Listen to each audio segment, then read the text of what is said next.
And we're back for another edition of Blood Feud Radio here on the Huge Pop Entertainment Network here on YouTube, Facebook, and Twitch, wherever you get your podcasting needs.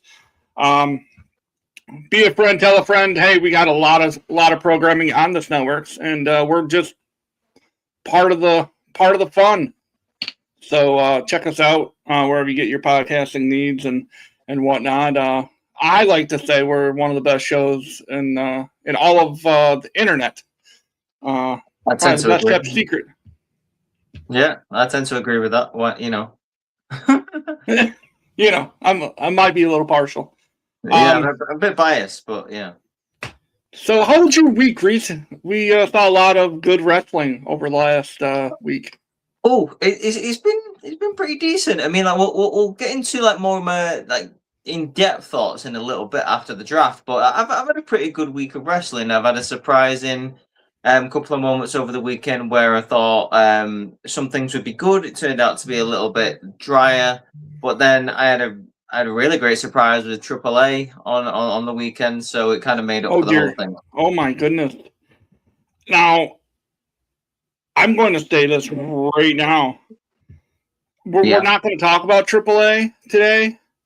But I tell you what, right now, OG El Grande versus El Grande was so far the best match of 2026. No one can tell me any different. That match was chef's kiss, perfect 10s.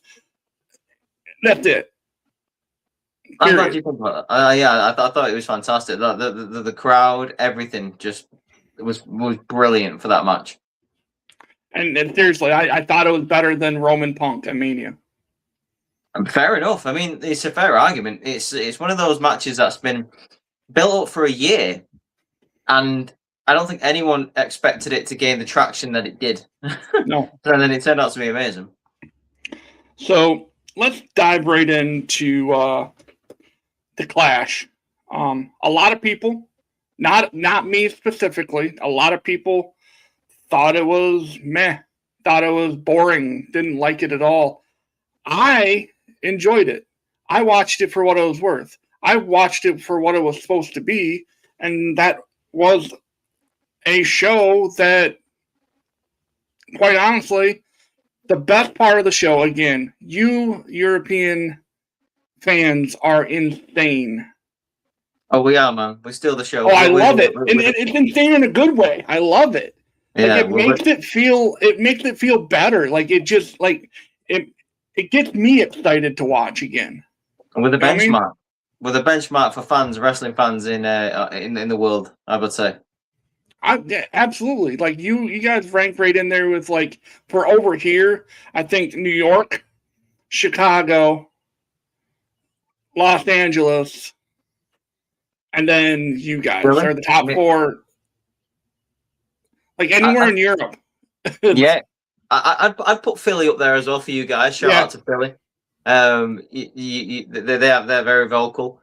100%. Like with the European crowds, like up to now, I would say, I mean, just take your pick from the UK, but in terms of like out of Europe, I would say France, Belgium, and Italy have been fantastic. Yeah, and of course, you guys over in England are just insane too. But with how you react and just you're loud, you're brash, and it's fucking amazing. Like it's the energy. We just bring our football chants. We just take our football chants and then bring them over to wrestling, and it works. Fits. No, it does. So the pre-show, I'm gonna run this right into the ground. The first hour of that show, they showed for free on ESPN. And then here in the States, you got to pay $30 to $29 a month or $25 a month if you don't already have the subscription. So for the first two matches of the night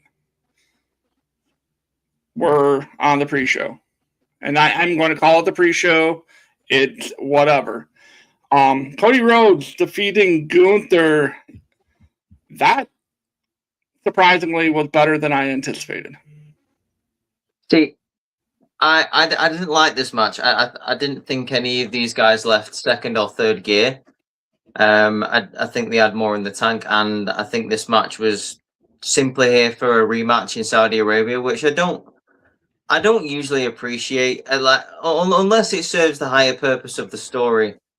I think Cody pulling Gunther's leg out from under the ropes was interesting, but just put the title on Gunther, man. Like, if you're gonna do that to Gunther, then fine. But I hope that in the next couple of weeks it's interesting and the payoff is worth it in terms of a little further down the line for Cody Rhodes. But yeah, I was a bit disappointed with the performance of these two guys. My friend Don joining in the chat. He says Cody needs a heel turn.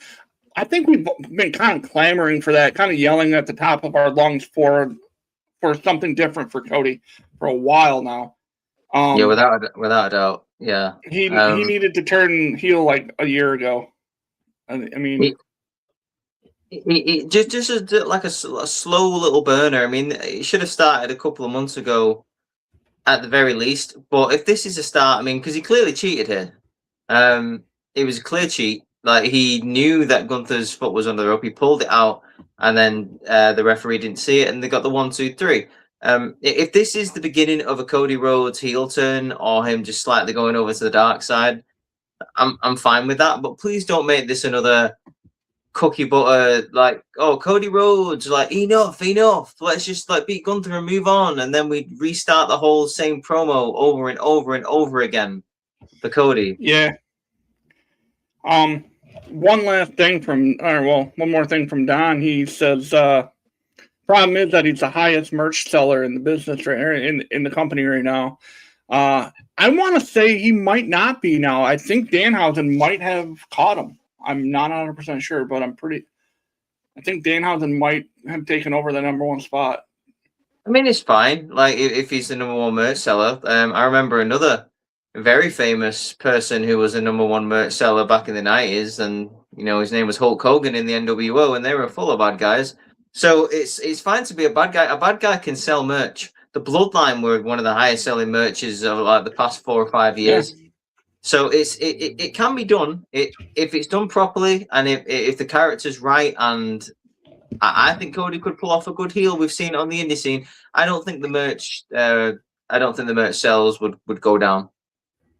We'll get to another thing with the whole rematch thing, that they're doing it just so they can have another match at Night of Champions in Saudi here in a little bit. But next up, we have Rhea Ripley defeating Jade Cargill. I immediately after that match, I turned to my son and I said, "Hey, listen, this is going to set up Charlotte Flair versus Rhea Ripley at Night of Champions." Really? Because I mean that's I mean, I wouldn't hate it. I wouldn't mind seeing that. I thought it was setting up Charlotte versus Jade, to be honest. The only reason I'm saying that is because of Charlotte is going to go to Rhea and say, "Hey, listen, I helped you win that one. That's your favor. Now, my favor that I'm going to ask of you is a shot at your championship." Yeah. No, I can see it. I can definitely see it. I just don't see a world in where Jade doesn't have beef with Charlotte and she doesn't either cost her that match or comes out immediately on SmackDown and says, "Yo, bitch, like, me and you at, Night of Champions or wherever." Roth here in the chat. Thanks for stopping by. He says Charlotte Jader, Charlotte Rhea, and then he says G said the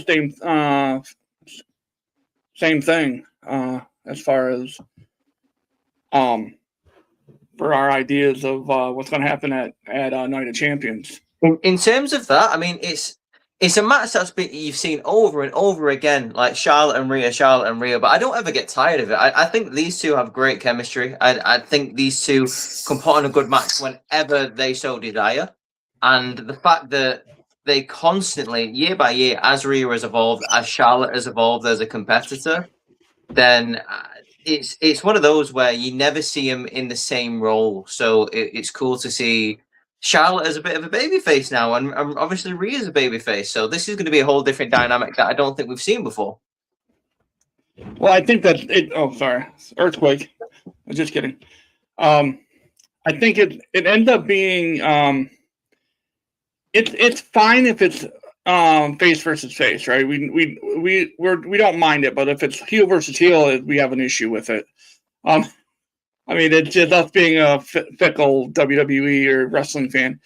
Unless it's a good match, but then again, it's whatever. But I really think that again, it's almost like Hogan versus Warrior all over again. If that makes any sense.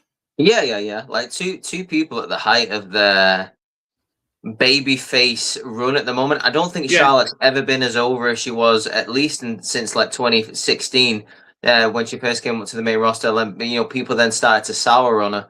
But Charlotte's been over lately. All thanks to Alexa Bliss. Rhea Ripley is like, at this point, I would argue to say either her or Roman are the most over people in the company. So Rhea is just like instantly, universally over all the time at this point. So like I say, I'm interested to see this dynamic. And whenever this match takes place, probably at Night of Champions, like you say, I'm down for it.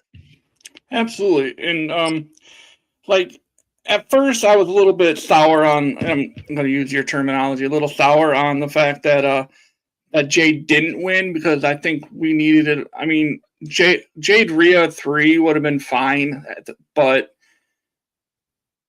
at least they're now saying, all right, we're not going to play hot potato with the women's title anymore. So it's funny that you bring this up, right? Because very similar to how Obafemi and Brock Lesnar really didn't need a second match, in my opinion. But if you was to have a second match with Oba and Brock, as we'll get into in a minute, I would have had Oba just win again. I think Jade should have won this, mainly just because you try to build Jade up. I'm not the biggest fan of Jade in the world. I definitely think she needs the momentum. I think it's a very plausible situation here where Charlotte Flair came out. You already had her at the show. I thought there was going to be a situation where Charlotte accidentally costs Rhea the championship, sort of feeding into that rivalry, the friendly rivalry, moreover, that they've been having lately. And obviously that boils over. Alexa Bliss is involved. Que sera, sera, whatever will be. Let's just fight it out and, see what happens.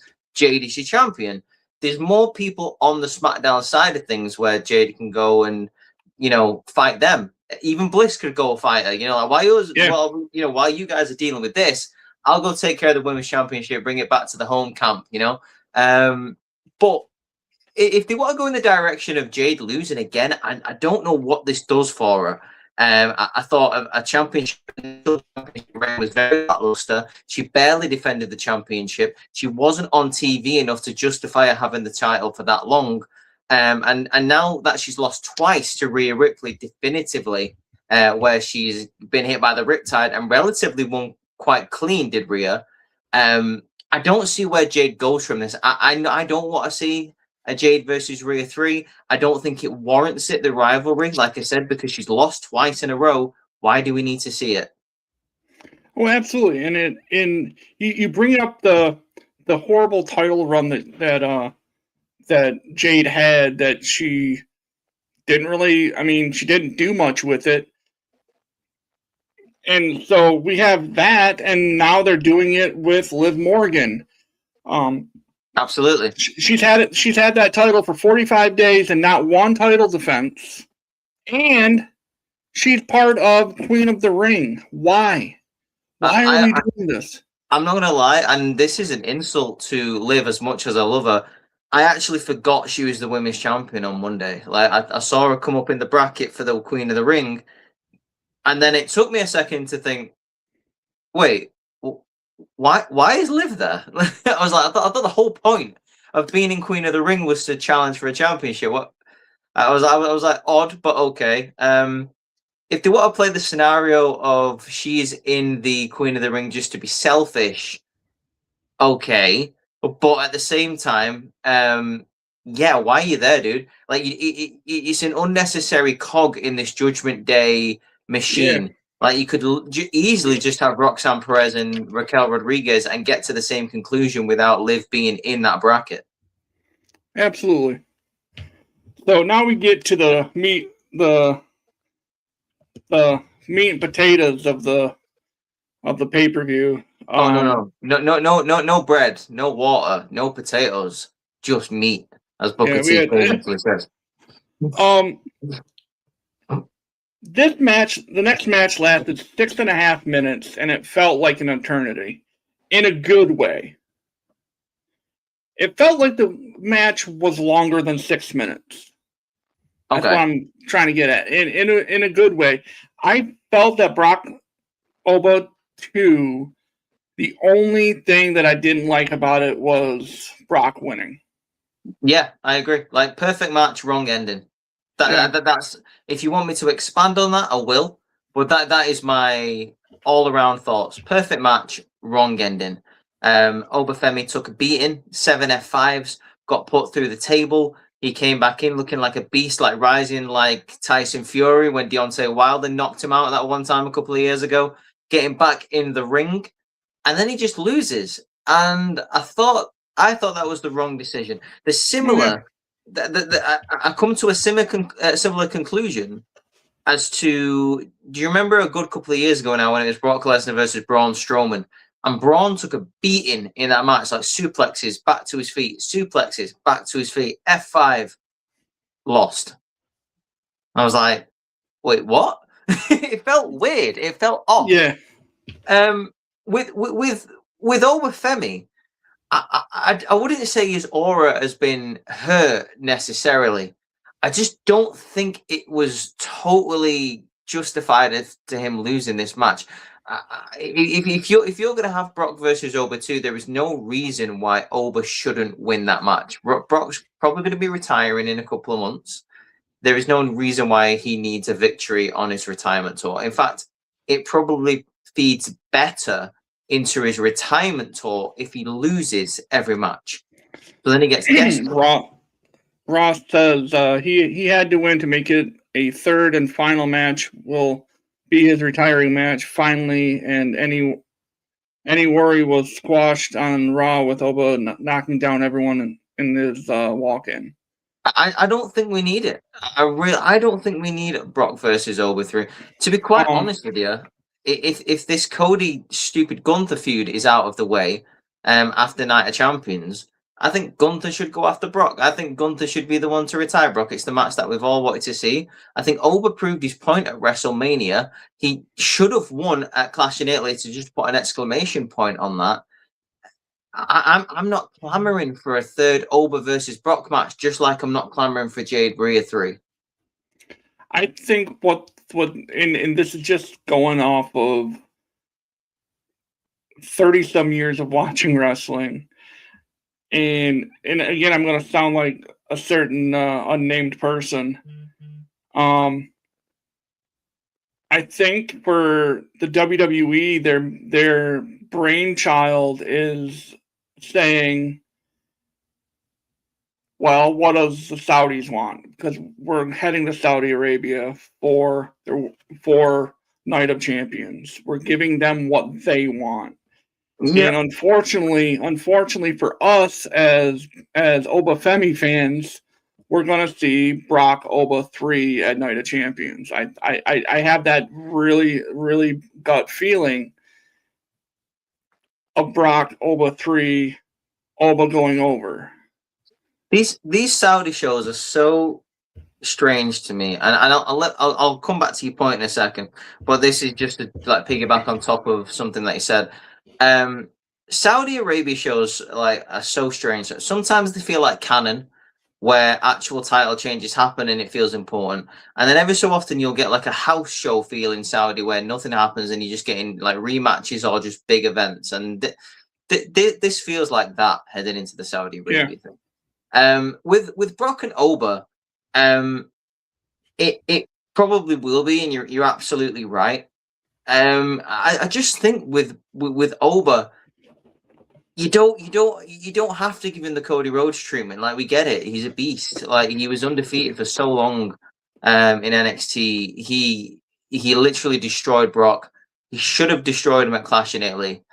I don't know what else they can tell. It would be weird if Brock now came back and attacked Oba Femi because he has no need to. He's one up on him. It should really be the other way around. If you was to tell this story, it should have been Brock winning the first match and then Oba winning the second one. So Brock could have an excuse to come and attack Oba. If you were to tell a story of threes, which WWE love to do, like everything has to be in threes, then it doesn't make sense that Brock would come out and attack Oba or cost him the King of the Ring. Like, I don't know. Like to me, that's just a little bit odd, and it's strange storytelling, and it really feels like something that they've just gone. Oh, we could make money off this. Let's have 2 more matches after they decided there was only going to be one. Yeah, I 100% agree. So we're moving on to Sol Ruka finally winning clean against Becky Lynch, or Becky Lynch. And there was no fuckery. I was kind of impressed. Absolutely. Absolutely. I will say this: as much as I enjoy watching the Soul Snatcher, I think she needs a new finisher. Oh, that's a hot take there. Hot take of the night, guys. Ding, ding, ding. Why? I just, to me, I just think that she needs to have something that she doesn't need, that she can do in the dead center of the ring. I mean, she can pull out that Soul Snatcher when she needs it. So you think you think Soul should use the Soul Snatcher kind of like how Joe uses the Muscle Buster? Yeah, like use it when all else fails. Yeah. Yeah. Okay, okay, I can see that. Like, get her something that she doesn't, because when she hit that Soul Snatcher, you knew when it was going to happen. You know what I mean? You knew, like, it was telegraphed. Like, that's the one thing. Hang on, I'm a counter that, and like I'll give you a good example, and hopefully you'll go, actually, yeah, you're right. Sometimes, like, being able to see when something's coming doesn't mean it sucks. Like when someone used to charge at Bradshaw in the corner, and when he'd move out the way, you'd think, oh, it's coming, and then he would absolutely run through someone with a clothesline from hell. Like, you could see it coming a mile away, but you'd love the ending, you know? Like, that's how I look at the Soul Snatcher. Like, well, I'm okay with you saying it like that. My only counter to that counter is the fact that Becky Lynch legitimately looked like she was standing and just waiting for it. I agree. Like, that's my only issue with it, really. It's kind of like when Matt Hardy or like Cena came off the top rope with the leg drop. Like, you know, when people get up really slowly and like it's kind of like that. Yeah, I get it. It's a very popular move, and it's one of those maneuvers where if it's hit right, it looks fantastic, but it can go wrong very easily, and it's not always Soul's fault. I go back to the contract signing when she first signed to Monday Night Raw, and Becky Lynch came out. Now, in my opinion, that was Adam Pearce's fault. He didn't get out of the way in time, and it made the move look very clunky, and it looked stupid. Not Soul's fault, but it did affect it. That ruined her debut for me. I'm sorry, I can't think of her signing that contract without thinking, "Oh God, that Soul statue looks so goddamn clunky." But this was everything it needed to be. This match. All I can say is, I don't need to see a rematch. I'm not interested in seeing a rematch. I don't want to see another match. Maybe a couple of years down the line, or maybe a year, even a year down the line. I don't need to see it right now. I tell you what, I would want to see. Give me like a Lyra Valkyria versus Sol Ruka. Yes, that would be amazing. Yes. Give me a Maxine Dupree with the Vision versus Sol Ruka. That's an interesting point that I would love to see. I wouldn't mind seeing that. Give me an Natalia versus Sol Ruka. You know, like I would love to see Blake Monroe. I'd love to see. Do you know what? If she wasn't going to SmackDown, I would love to see that as well. But I'm pretty sure she's going to SmackDown, so hopefully we see that a little further. Yeah, she's over there.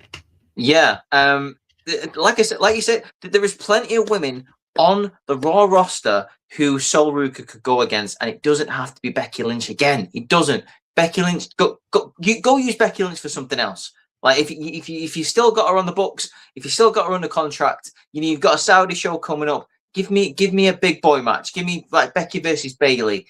Something like that. Give me Becky versus Jada Parker or something. Like from NXT. It'd be interesting to see. But yeah, just give me a work ratey match. Lyra Valkyria versus Sol Ruka just sounds so nice coming out of my mouth. It does.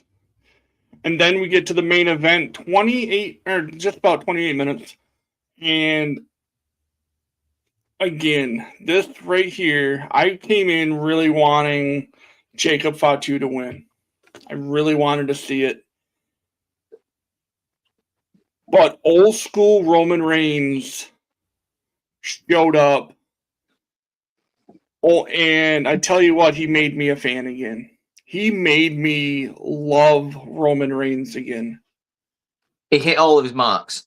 He is phenomenal. And I'm gonna be one of those guys, and I'm kind of contradict everything I said about he's so boring and he's so horrible. No, Roman Reigns, his storytelling from start to finish was insane. Just talking to Jacob the whole time. Just one of my favorite things is during the match. He goes when they were chanting, doing the Roman chant, the crowd doing the Roman chant. He looks at Jacob that was on the ground and goes, "The world loves me. Why can't you?"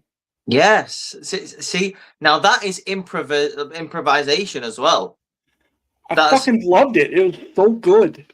I'll tell you something about Roman Reigns, and I mean, I shouldn't have to say this, but it's about time people put some goddamn respect on his name. He might not be the fastest wrestler. He might not be the most work-ratey wrestler.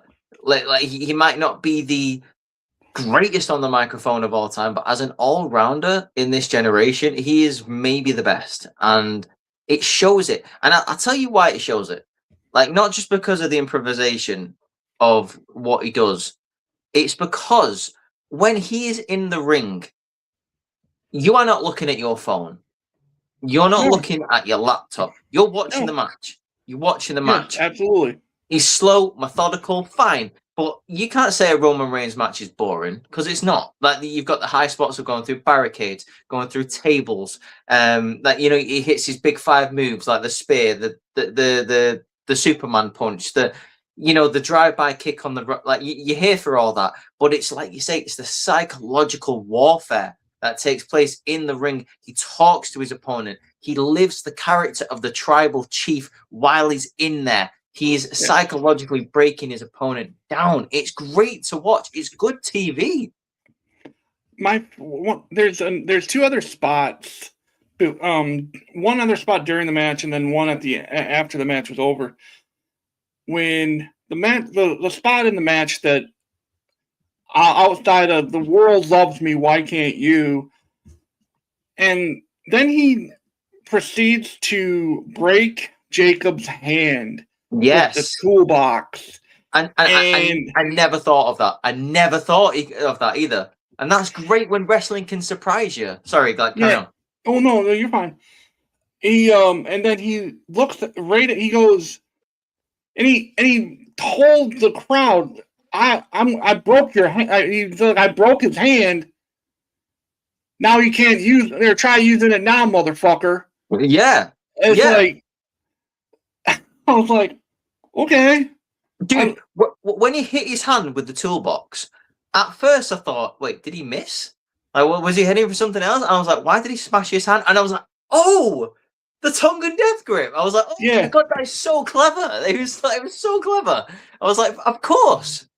And then now, at the end of the match, when they're walking out, where him and Jay and Jimmy are walking back, and Jay points out Solo and Talatonga and Tamatonga in the crowd, and Roman just kind of looks at him, makes eye contact with Solo, and says, "Hey, come on."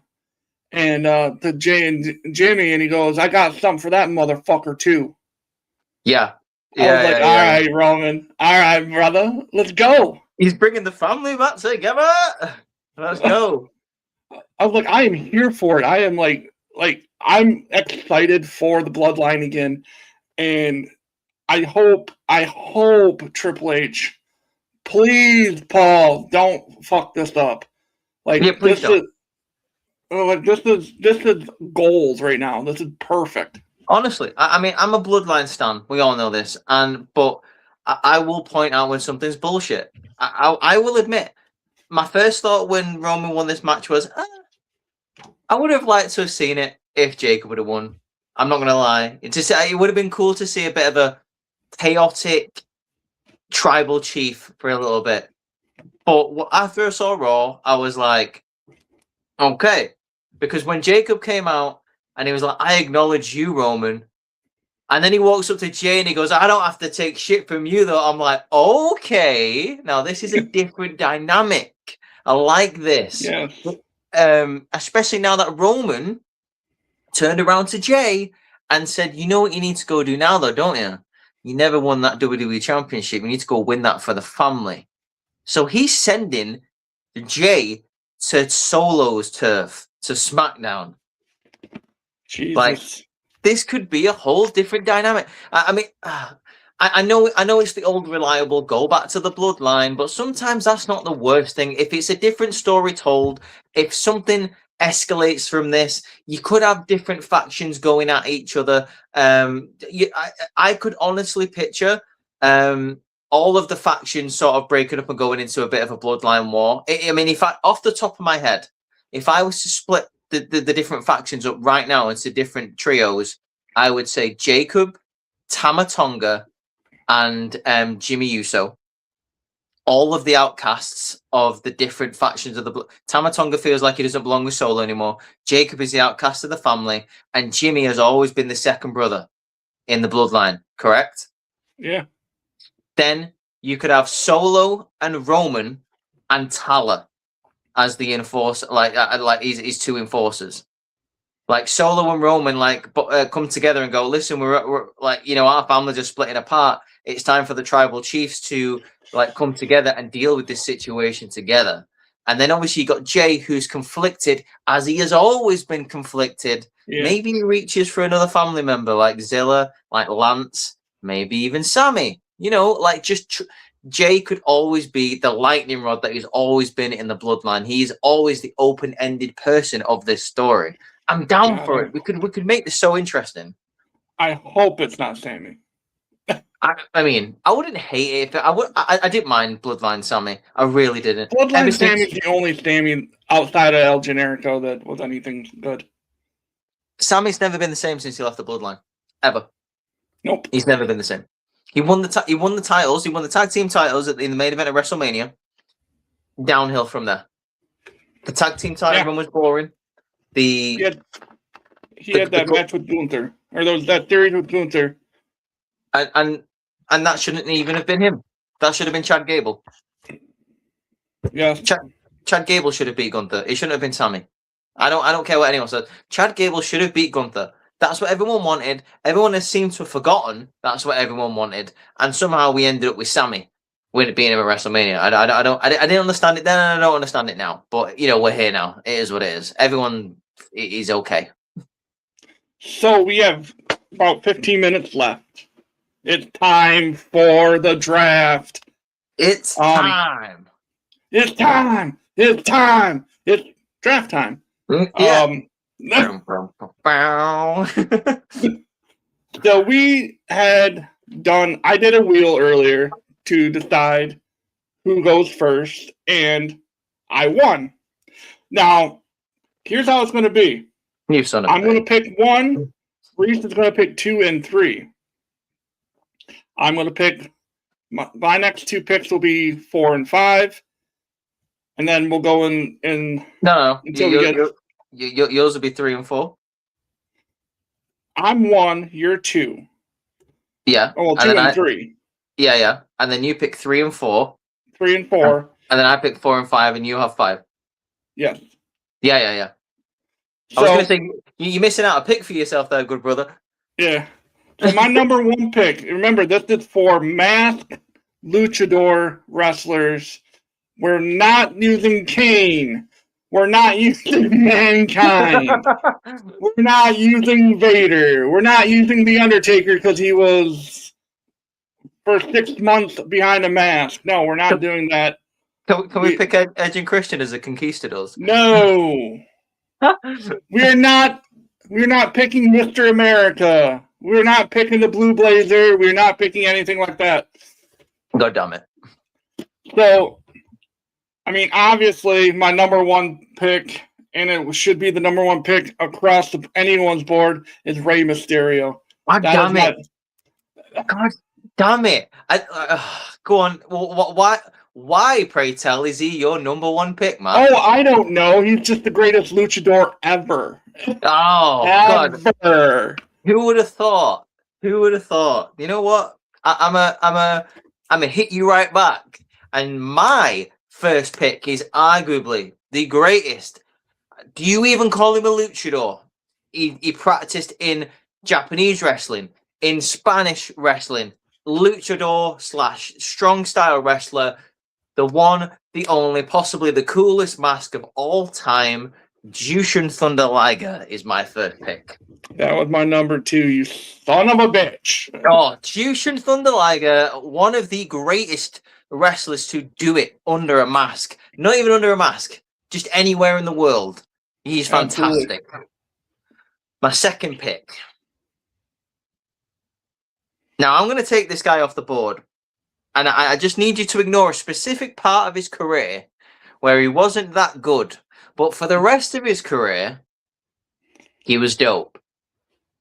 I'm going specifically with Mystico. Oh. And that is going to be like the Mystico that was Sin Cara. But I'm talking about the Mystico that left WWE. Ignore the WWE part, the bit before he was in WWE, and then the bit after WWE, okay? That Mystico. He was dope. Okay. Iconic Mystico. He, honestly, I have 12 guys on my list. And he didn't make my list. Okay. So I have the next 2. You do. You son of a bitch. I'm going to go, and I'm probably going to regret taking this guy so early. I'm going to go Ultimo Dragon. Oh, God damn it. As my number 2. I mean, Ultimo Dragon just had so many good matches in WCW.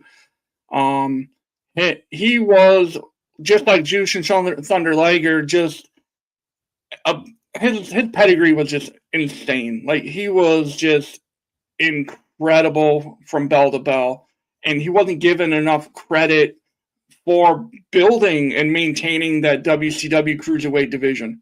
Like he helped maintain that, and he put on just bangers after banger after banger in WCW. Once held 10 titles at the same time as well, so you can't deny that. That was another one. That was another reason why he's the one that did it legitimately. He wasn't like that fake Mercedes Moné. Yeah. This is my third one. I'm going to, and this might be the one that I'm reaching for this early, but I'm going to go Juventud Guerrero. Are we going for the juice? Yeah, I loved Juventud. He was so much fun to watch. And he was just one of those guys that, again, carried the WCW Cruiserweight division night in and night out. This is, to put it this, you look at it like this. In WCW, they're mid-card.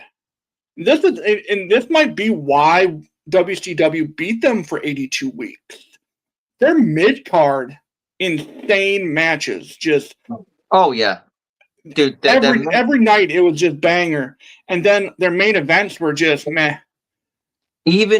Even in the dying days of WCW, like their mid-card / cruiserweight division, like outshone like most of the rest of the card. Yeah, absolutely. So all right, you picked the juice. I'm glad you did, because I'm going with Mr. Psychosis. I love me some Psychosis. You want to talk about Rey Mysterio? Now you got to talk about one of his greatest rivals, especially in ECW. Rey versus Psychosis, chef's kiss. And that mask was so dope, dude. Honestly, it was so cool. Like, just the whole suit was fantastic. What else can I say about Psychosis? Another integral part of the Cruiserweight division in WCW. ECW wouldn't be the same in terms of these light heavyweights having like extreme matches together. Fantastic. I love Psychosis. Now, this is where it gets difficult, because a big part of me wants to take like an icon off the board. And that's exactly what I'm going to do. Screw it. I'm going to go with El Santo. Okay, that's a very good one. Yeah, dude. Possibly the most famous luchador ever. Mexican icon, Mexican folk like hero.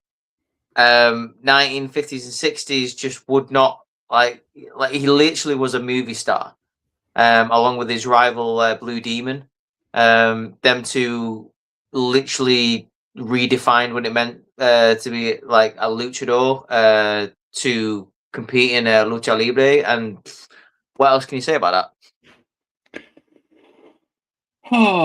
Well.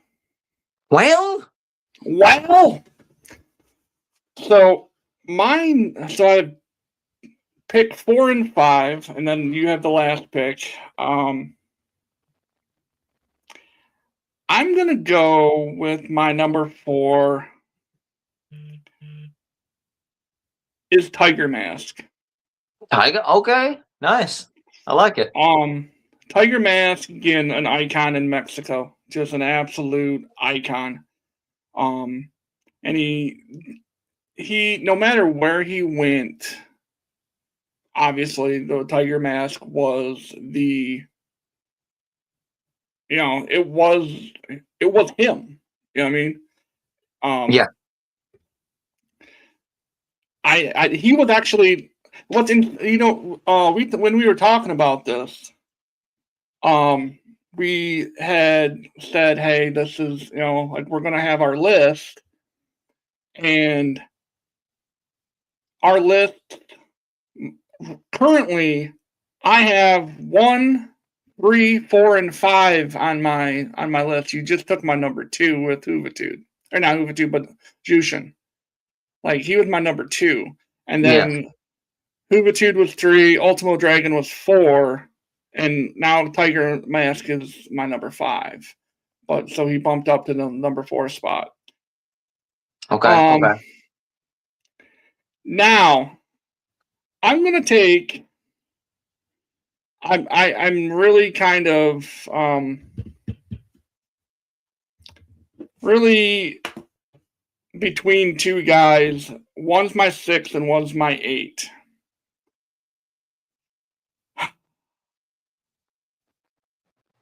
You know what? Screw it. I'll just go with my 6. Because I don't know if you'll take my 8. I'm gonna go Laparca at my God number 5. damn it! Oh my god! Laparca from your he obviously was going to be your last pick as well. I'm taking Laparca because he is one of those generational guys. He is the character. The character of Laparca has been going on for decades. Yes, it has.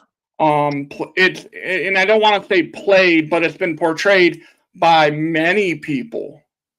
Mm. It's still going today. That's what's crazy. Oh, yeah. But I'm gonna go at my number 5 is Laparca. I can't believe you took that. Oh, now I'm gonna have to think about it because Laparca was gonna be my last one.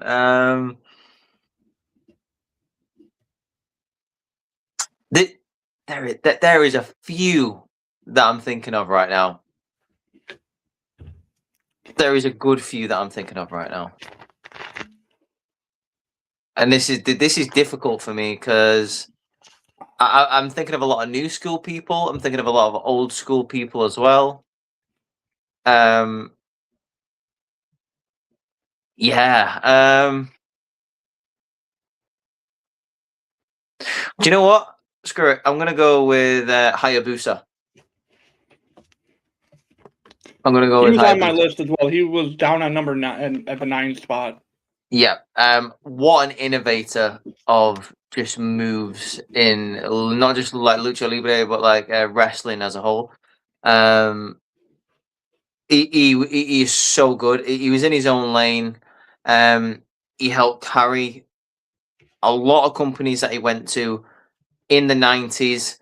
Hayabusa was one of the coolest people, and his outfit, like his mask, was so cool as well. I'm a massive fan of Hayabusa. Yeah, he's gonna round out my 5. I had a couple in mind. I was very tempted to take Penta. I was very tempted to take. I was very tempted to take Dr. Wagner Jr. Another one on my list. Yeah, Psycho Clown as well. I love Psycho Clown. I was very tempted to take El Hijo del Fantasma or Santos Escobar when he was under a mask. He was fucking cool. There's a lot of people that have not even been mentioned right now, and it's one of them where like I want to pick my favorites, but at the same time pick some icons as well. That's why I went with El Santo. But yeah, Hayabusa has to be there at number 5 for me, dude. 100%. And Psychosis definitely earns his spot as my number 3, 4, whatever it was. Yeah. The guy that neither of us mentioned fell to number 8 for me. Mil Mascaras. You see, he is an icon. Mil Mascaras is so well known and like you just say iconic, but I don't know, like he never really did it for me. And the only thing like that really comes to mind about Mil Mascaras is like in 1997 Royal Rumble, where he just didn't want to put anyone over, so he eliminated himself from the Rumble. Yeah. That was so stupid. But yeah, he if this was a top 10, he would probably be on my 10. And I'd say Penta is in that category as well. Ray Phoenix, he can definitely go. Phoenix is great. Yep. There's a like I alluded to earlier, the WCW cruiserweight division was just full of an amazing luchadors, and not all of them were masked. I would even put and this is a stretch. I would put Chad Gable as El Grande Americano as a notable for this generation, even though we all know who the hell was underneath the mask. He did very well. Dude, And honestly, if you're going to mention Chad, you got to mention Ludwig as well. oh yeah, absolutely. He's captured the hearts of the Mexican people with that gimmick that he's got. Now is I'm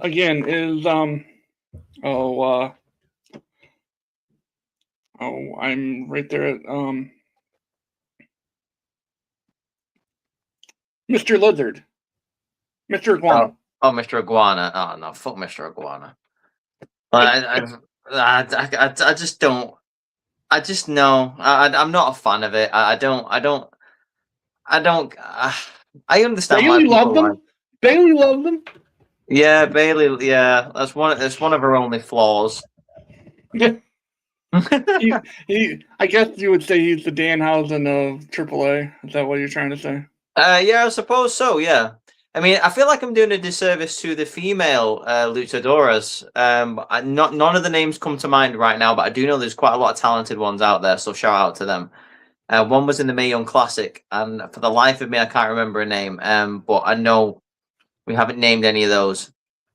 I kind of want to dig a little bit deeper into the female luchadoras, but like I say, I can't think of any right now. Back when, and I'm not just like reaching here. I'm not trying to reach, but Chris Jericho. Like we're both Jerichoholics, if you will. If you will, yes. When he was in Mexico and he was under a mask, he did phenomenal. He did phenomenal work. He did, yeah. He really did. You know the whole the Lionheart you make, right? Yeah, Lionheart. The Lionheart, yeah. I mean, there's people in AEW right now who are doing fucking fantastic. I mean, I want to give a shout out to El Colon. He's unbelievable. Bandito, he's fantastic. I've been watching him for a good couple of years. There's a couple of people in AEW right now, as in luchadors or whatever you would call them, like with the collaboration with CMLL. It was just doing great work. I mean, I was we were talking about it at work very briefly when we decided what we were going to do, and someone brought up Axiom, and I'm like, no. He doesn't warrant it. But I mean, if we're talking about main roster people right now, Dragon Lee should be in the conversation. Yes. I think Dragon Lee is severely underutilized, and I think he showed that when he had that match with Penta, which, in my opinion, is in my top 10 matches of the year so far. Okay, it's very good. Penta versus Dragon Lee for the IC title on Raw a couple of weeks ago. Just chef's kiss, fantastic. So, just want to give a shout out to the people who came in and watched this week. We had my buddy Don. He came in. He loves his wrestling. Ross and G were watching. Thanks for showing out, guys. Appreciate Love you guys. Love you guys. They're one of the OG TikTok family. Way back in the day when we first started this whole venture, this whole family that we created. Shout out to all of the people who will watch this later on. Just do us a favor. Share it with your friends. Tell them to come out next week. Rhys and I'll have to discuss after the show what draft we will be putting together next week. And I will be posting again. What we're going to do is I'm going to put together a graphic, put it on TikTok, put it on the social medias, and people can go and vote on who won the draft. And this is how we can do. How about this? The winner of the draft each week will get the number one pick the next week. I'm down for that. Yep, I'm down for that. Let's do it. Yep. So, again, it'll be fun. It'll be fun to do it that way. I can't wait to have the number one pick next week. Whatever. I knew you was gonna say that. I knew you were gonna say that. But yeah, thank you for everyone that showed up this week. Just a little programming note. Friday night, 9 p.m. Eastern Standard Time. We will be doing our my brother and I will be, and hopefully Rico and Q will be able to come out and do our next episode. Last week I had work things come up, I couldn't do it, so this week we're back at our 9 o'clock slot Eastern Standard Time when we will be talking about power forwards, the top 10 power forwards in our eyes. In NBA history. So if you like basketball, come on out and check us out on that night. My brother's got a show. I think he's got an interview tonight and possibly one tomorrow. He's a busy dude. Come out and show him some love. Show every show on the Huge Five Entertainment Network some love. Subscribe if you're not already subscribing. Like our videos, help us grow a little bit. So until next time, guys, there's no fire us anymore. It's just come on out and watch us, and we'll see you next time.